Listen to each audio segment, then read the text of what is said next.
आप संसद में आवाज उठाइए और ये न्याय दिलाइए सबको, ऐसा किसी बच्चे के साथ ना हो। मैं बस यही आपसे विनती करता हूं सर। मेरी बेटी मुझे बहुत प्यारी थी, मैं नहीं रह पा रहा हूं उसके बिना। थोड़ी उम्मीद है, वो उम्मीद को जगाए रखिए, ये मेरी आपसे विनती है सर।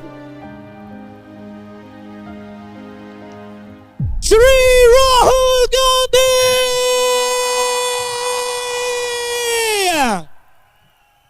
everybody,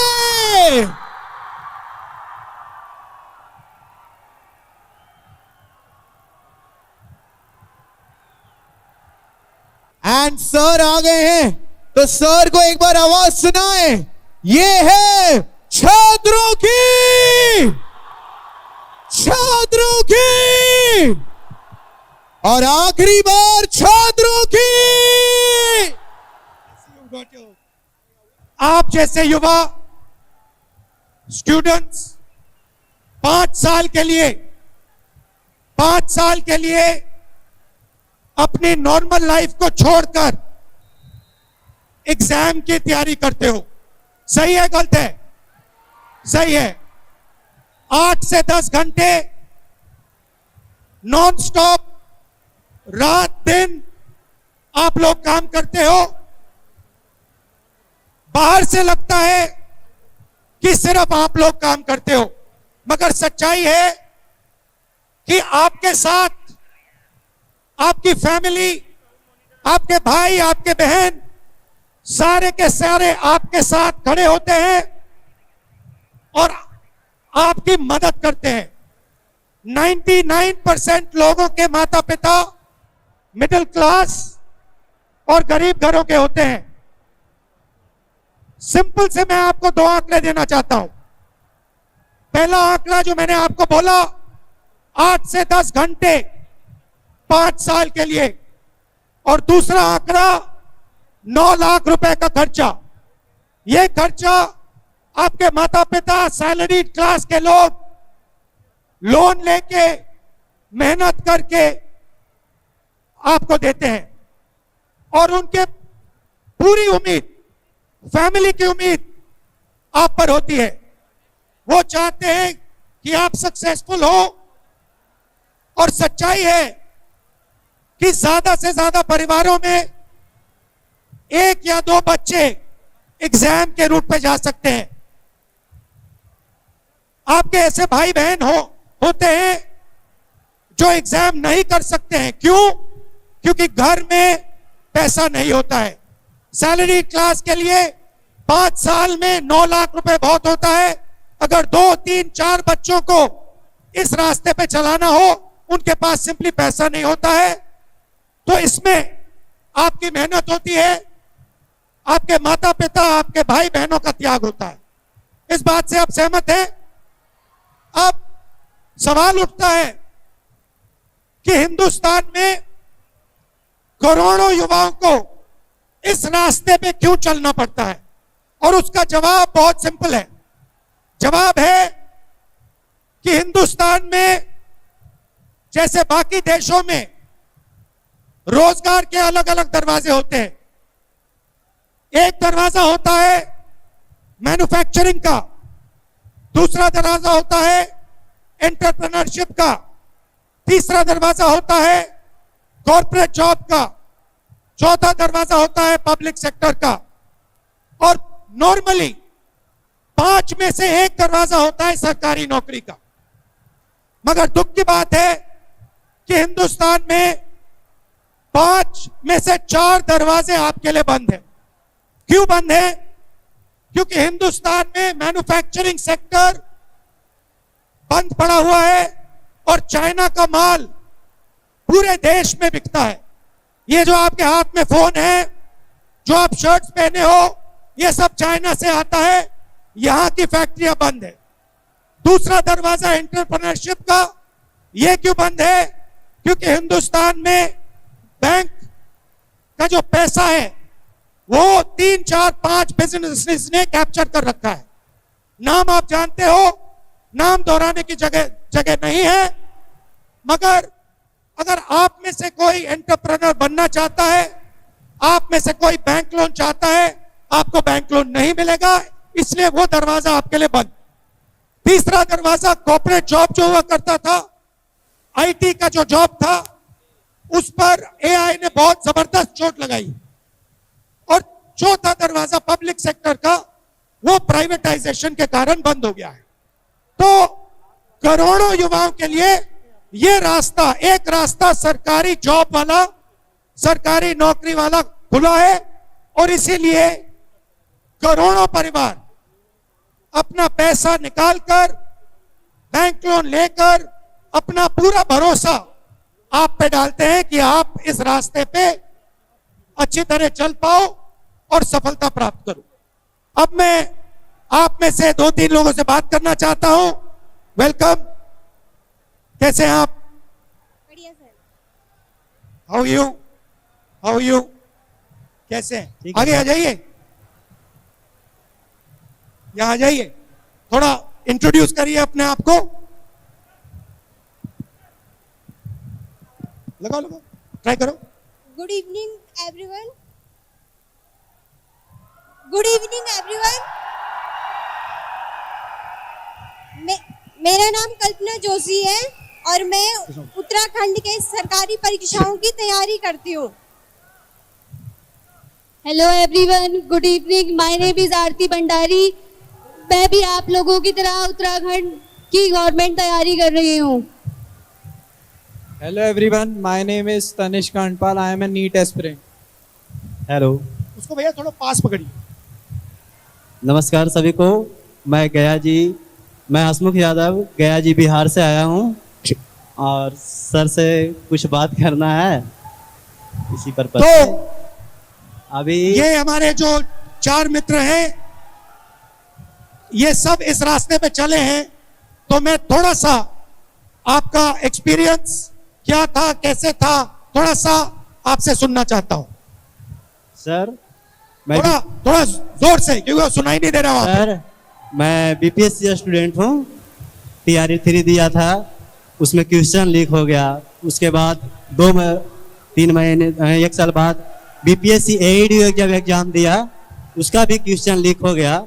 हम स्टूडेंट इतना मेहनत से, इतना कष्ट सह करके तैयारी करते हैं, और ये सरकार का जो रवैया है, बार बार क्वेश्चन लीक हो जाना, उसका कोई प्रशासनिक व्यवस्था अच्छा नहीं होना, जिससे हम सभी छात्र बहुत ज़्यादा दुखी होते हैं और दूसरे बार तैयारी करने का हिम्मत नहीं करता है।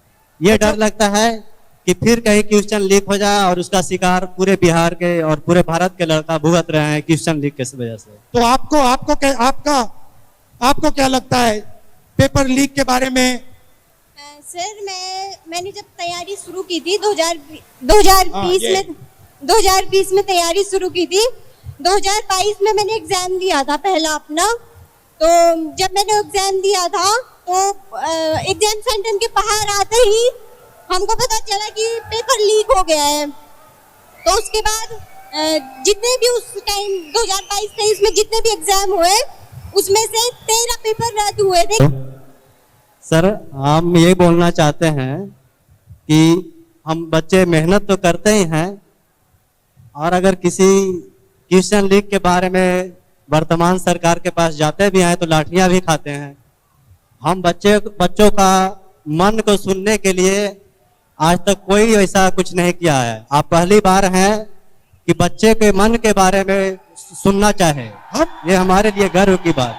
हम बेसिकली क्या करना चाहते हैं, हम इस इशू पे फोकस लाना चाहते हैं कि देश के लोगों को पता लगे कि ये बहुत जरूरी इशू है। करोड़ों लोगों के लिए, आप जैसे युवाओं के लिए ये फंडामेंटल इशू है, और इस इशू पे कोई ना कोई एक्शन लेना ही पड़ेगा। जी, ये हमारी सोच है। जी सर, अभी देख रहे हैं कि जितने भी बच्चे, जितने भी स्टूडेंट हमारे भारतवर्ष में हैं, उनका कोई अगर सुनने वाला है तो आप हैं। आप सुनते हैं, आप उनके लिए कुछ किए हैं। बाकी अगर किसी भी सरकार है जहाँ पे उनका हम जाते हैं तो लाठी मार के भगाया जाता है, जेल भेज दिया जाता है, तो हम लोग आवाज भी नहीं उठा सकते हैं। और हमारे बिहार में तो ऐसा भी हो रहा है सर कि चपरासी के नौकरी के लिए 3 एग्जाम लिया जा रहा है, पीटी, मेंस और इंटरव्यू। और अभी वर्तमान में प्रोफेसर का वैकेंसी आया है, जिसमें उसका एकेडमिक नंबर और इंटरव्यू वो दोनों मार्क्स जोड़ करके उसका मेरिट बना दिया जाएगा। तो बताइए, ये तो सरासर धांधली हो रही है सर। जिसका पहुंच रहेगा उसका इंटरव्यू में अच्छा नंबर मिलेगा, और जिसका पहुंच नहीं रहेगा वो इंटरव्यू में नंबर नहीं मिलेगा, पीछे आ जाएगा। तो बिहार जूझ रहा है सर।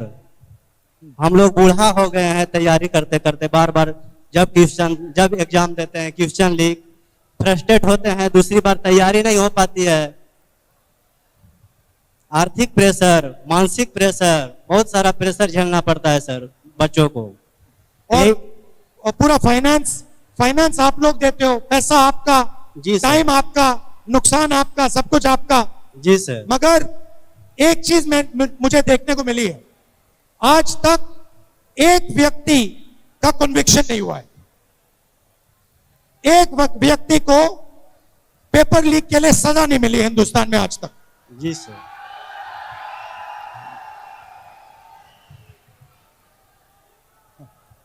सर, मैं सभी लोगों से ये कहना चाहूंगी कि हम लोग दिन रात मेहनत करके पेपर तो पास कर सकते हैं, लेकिन सिस्टम से नहीं जीत सकते।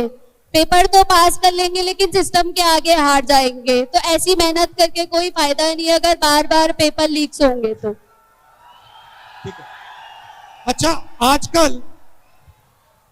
आजकल रेट कार्ड भी है। जैसे रेस्टोरेंट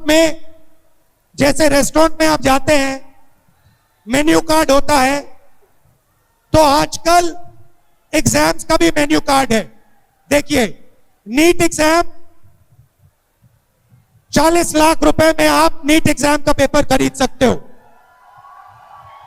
IIT JEE 15 लाख में आप पेपर खरीद सकते हो। यहां पे उत्तराखंड स्पेशल पटवारी एग्जाम 15 लाख रुपए में आप खरीद सकते हो। बिहार टीचर रिक्रूटमेंट 10 लाख में खरीदा जा सकता है। Orissa sub inspector exam 25 lakh रुपए। और ये हमने 4-5 उदाहरण दिए हैं, मगर ऐसे हर स्टेट में, हर एग्जाम में उदाहरण है। ये जो पेपर लीक है ये बढ़ता जा रहा है। 7.5 करोड़ स्टूडेंट्स को पिछले 10 साल में पेपर लीक ने डैमेज किया है। नंबर फिर से सुन लीजिए, 7.5 करोड़ युवाओं को पेपर लीक से नुकसान हुआ है। 152 लीक्स हुई हैं। 152 लीक मतलब पिछले 10 साल में हर महीने एक पेपर लीक हुआ है। और रियलिटी है कि कन्विक्शन रेट 0। इस काम के लिए एक भी व्यक्ति जेल में नहीं गया है, एक व्यक्ति को सजा नहीं मिली है। ये यहां पे हमने आइसबर्ग बनाया है। आइसबर्ग में 10% समुद्र के बाहर दिखता है, 90% समुद्र के नीचे होता है। जो हमारा पेपर लीक का सिस्टम है वो आइसबर्ग जैसा है। हमें सिर्फ ऊपर की नोक दिख रही है। ये जो 152 नंबर है और ये 7.5 करोड़ जो स्टूडेंट्स हैं, ये सिर्फ 10% आइसबर्ग का टिप है। सच्चाई ये है कि हमें मालूम नहीं कितने पेपर लीक होते हैं, क्योंकि हमें मालूम नहीं कितने नहीं पकड़े जाते। और ये हिंदुस्तान के युवाओं के फ्यूचर के लिए सेंट्रल इशू है। ये आपका, आपके माता पिता का अपमान है, इंसल्ट है, आपकी मेहनत का इंसल्ट है, आपके हार्ड वर्क का इंसल्ट है।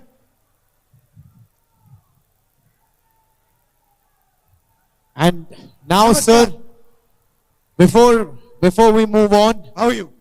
देहरादून हमारे साथ आज यहां पर, और मैं चाहता हूं अब आप सब ध्यान दें और ध्यान से सुने। देखो, paper leak sir, by your permission, paper leak होना, रीअपियर करना मेहनत का एक हिस्सा है। लेकिन सर ने जो आज स्टेज पर यहां पर आए हैं, आप ही की एक दोस्त हैं, रिया कुमारी, उन्होंने अपनी जान दे देना ज्यादा इजी समझा रीअपियर करने से। तो मैं चाहता हूं कि आप सब, सर आप यहां पर आए हैं, हम आपका स्वागत कैसे करें हमें नहीं पता, पर आप आज यहां 10,000 बच्चे आपको नमन करते हैं सर और आपको प्रणाम करते हैं। Thank you so much for coming here sir. Thank you for coming. एक बार जोरदार तालियां हो जाए सर के लिए। Ramesh ji. Ultimate cost to a family of the stress of these exams, of the pain of these exams, is that the child themselves is no longer there. There are many children who have been forced to commit suicide for no fault of their own. There are many parents whose heart has been broken because of this system. We wanted you to listen to one such parent who lost a beautiful daughter to this paper leak syndrome. We wanted you to understand, not just you, we want the whole of India to see what is happening. And we do not accept that our children have to go through this. We do not accept that our parents have to go through this. We do not accept that India has to go through this. So I'd like, sir, to give us 5 minutes of your perspective. मैं राजेश मल, जो मेरी बेटी रिया कुमारी, जिन्होंने 3 मई को paper देकर आई और खुश थी, पेपर अच्छा हुआ, बहुत खुश थी, रिलैक्स किया, उसके बाद सो गई खाना खाकर। हमने अगले दिन पूछा उससे, पेपर कैसा हुआ बेटा? उसने बोला कि पापा अच्छा हुआ। और मैंने बोला चलो कोई बात नहीं, ठीक है। बहुत खुश थी। फिर 2-4 दिन के बाद जब ये मैसेज आया कि पेपर लीक हो गया है, तो मैं घर आया तो मुझे मेरी बेटी ने मोबाइल दिखाया और बोला कि पापा पेपर लीक हो गया। मैंने बोला अरे नहीं, पेपर लीक नहीं हुआ होगा, ऐसे ही वो होगा, खबर झूठी होगी। उसने बोला नहीं नहीं पापा पेपर लीक हो गया। ये हम लोगों के साथ धोखा होता है, हर हमेशा ऐसे लीक हो जाता है और हम लोग मेहनत करते हैं लेकिन नतीजा हम लोगों के फेवर में नहीं आता कभी भी। तो वो परेशान हो गई। फिर बोला कि दोबारा पेपर होगा। दोबारा पेपर के उसमें वो थोड़ा चिड़चिड़ी हो गई। एनटीए जो ये पेपर कराती है, एनटीए के ऊपर वो बहुत नाराज हुई। उसने बोला कि पापा हम जाते हैं पेपर देने, तो हमारे लिए इतनी पाबंदियां हैं कि हम एक कान में टॉप्स, हाथ में धागा, चप्पल में, ये सब नहीं लगाना है, चप्पल में जाना है। लेकिन ये लोग लीक कर देते हैं ऊपर से पेपर। ऐसा क्यों होता है? मैंने बोला बेटा ये तो सिस्टम खराब है, इस सिस्टम को हम नहीं बदल सकते। तू परेशान मत हो, अपना टेंशन मत ले। लेकिन वो जो थी वो 10 घंटे पढ़ती थी, शाम को 6 बजे वो अपना खाना खा लेती थी।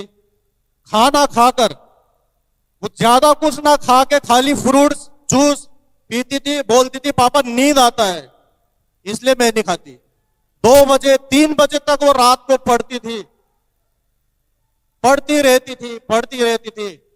लेकिन जब ये लीक हुआ पेपर, वो बहुत नाराज हुई, बहुत शायद ज्यादा टेंशन ले लिया या क्या है। वो बोल रही थी जो मैं 1 साल से हम लोग तैयारी करके हम एग्जाम देते हैं, तो वो इतनी जल्दी दोबारा अब कैसे होगा। अब मैंने तो समझाया उसे बेटा आगे कुछ वो मत कर, टेंशन ज्यादा मत ले, रहने दे बेटा, अब सबके साथ ही हुआ है। लेकिन वो बहुत नाराज थी एनटीए से। मैं सर को यही बोलना चाहता हूं कि सर ये शिक्षा प्रणाली जो भी है इसको थोड़ा सरल बनाइए। जो आज मेरी बेटी के साथ हुआ, मेरे साथ जो हुआ, वो किसी दूसरे के साथ ना हो। मेरी बेटी आज मेरे यहाँ नहीं है तो वो ना हो ऐसा। सर आप संसद में आवाज उठाइए और ये न्याय दिलाइए सबको, ऐसा किसी बच्चे के साथ ना हो। मैं बस यही आपसे विनती करता हूं सर। मेरी बेटी मुझे बहुत प्यारी थी, मैं नहीं रह पा रहा हूं उसके बिना, बहुत मुश्किल से जी रहा हूं और मैं बड़े मुश्किल से आया हूं। उसी के लिए मैं यहाँ आया हूं कि कम से कम सर आवाज तो उठा सकते हैं सदन में। आज इतने दिन हो गए, लेकिन ये मैं वही देख रहा था कि मेरी बेटी के साथ साथ और भी बच्चे हैं जिन्होंने अपनी जान दी है। उनके लिए एक मैसेज तक नहीं है, कि श्रद्धांजलि नहीं है उनको, एक कुछ मैसेज नहीं है। कम से कम आप इस्तीफा मत दो, कम से कम श्रद्धांजलि तो दे दो बच्चों को।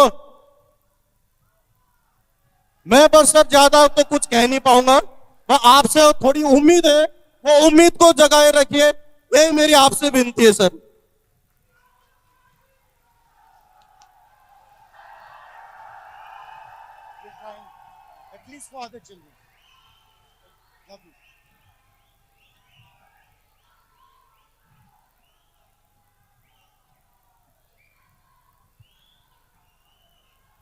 तो हम आपको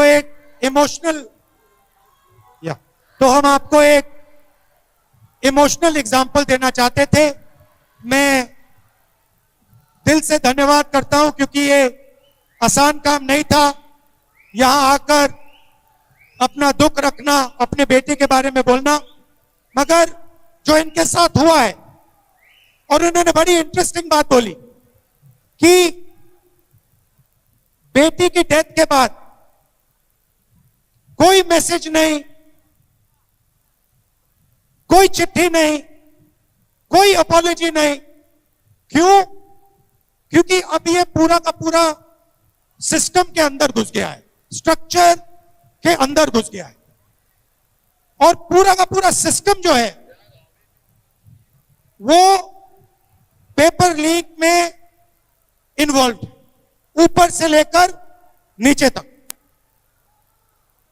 नीचे लेवल पर coaching centre, exam centre, paper setters, translators, printers, transporters में भ्रष्ट लोग, उससे ऊपर माफिया, वेंडर्स, उससे ऊपर नेशनल टेस्टिंग एजेंसी, उससे ऊपर मिनिस्ट्री में लोग, मिनिस्ट्री, ये पूरा का पूरा स्ट्रक्चर है, और ये आप पर आक्रमण कर रहा है, आपकी मेहनत का मजाक उड़ा रहा है, आपसे पैसा छीन रहा है।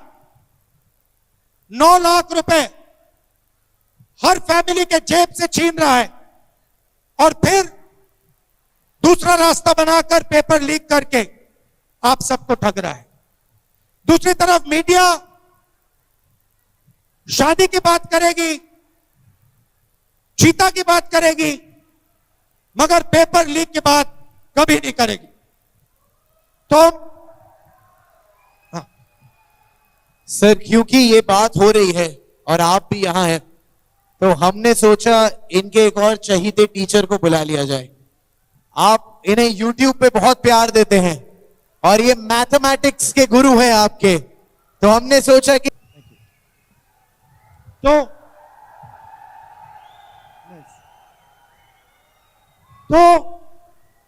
कंक्लूड करने के लिए देखिए, हमने आज प्रॉब्लम डिफाइन की है। थोड़ा सा मैं सॉल्यूशन के बारे में बोलना चाहता हूं। सबसे पहले जो हमारा टेस्टिंग सिस्टम है वो 20th सेंचुरी छोड़िए, वो 19th सेंचुरी का टेस्टिंग सिस्टम है।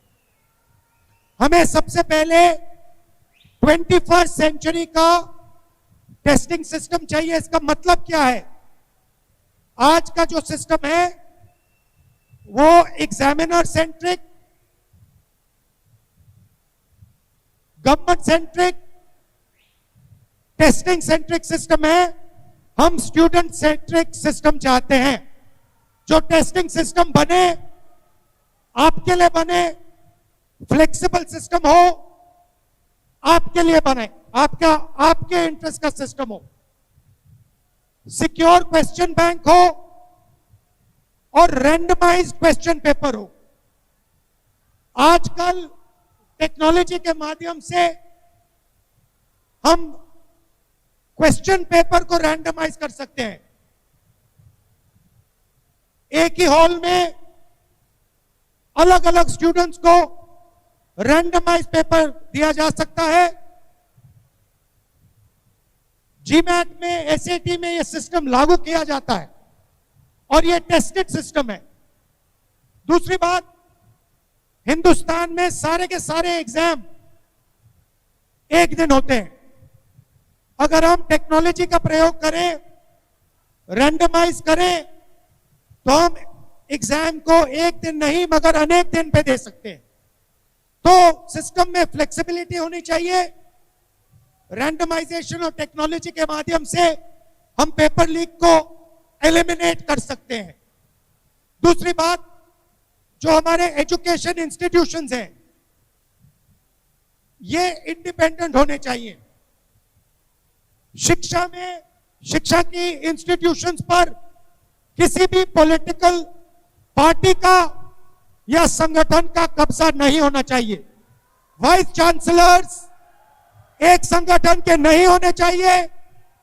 नेशनल टेस्टिंग एजेंसी के जो इंचार्ज हैं वो एक राजनीतिक संगठन के नहीं होने चाहिए।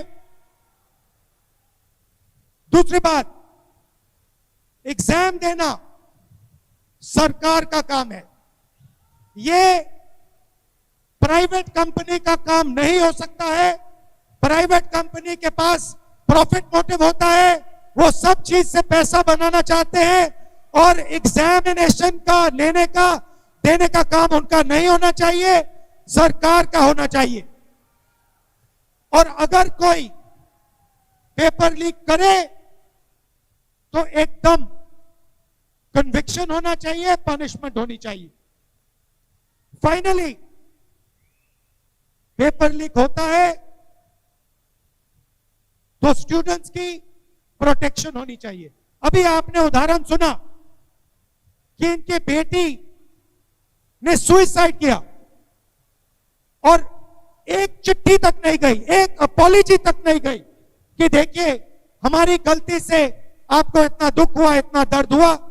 तो स्टूडेंट्स को प्रोटेक्शन मिलनी चाहिए, इमीडिएट री एग्जामिनेशन होना चाहिए और स्टूडेंट्स को जो नुकसान हुआ है उसके लिए कॉम्पेंसेशन मिलनी चाहिए।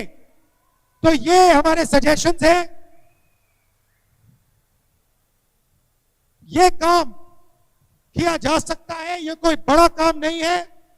आज की टेक्नोलॉजी के साथ, रैंडमाइजेशन के साथ हम ये काम आसानी से कर सकते हैं और मैं चाहता हूं कि जल्दी से जल्दी ये काम हिंदुस्तान में आपके साथ मिलकर किया जाए कि ये जो दुख हो रहा है, जो दर्द आपको हो रहा है, ये हमेशा के लिए बंद हो जाए और हमारे एजुकेशन सिस्टम में, टेस्टिंग सिस्टम में फेयरनेस आ जाए। आप सबका मैं दिल से धन्यवाद करना चाहता हूं। आप दूर दूर से आए, खराब मौसम में आए। Thank you very much, love you very much. जय हिंद।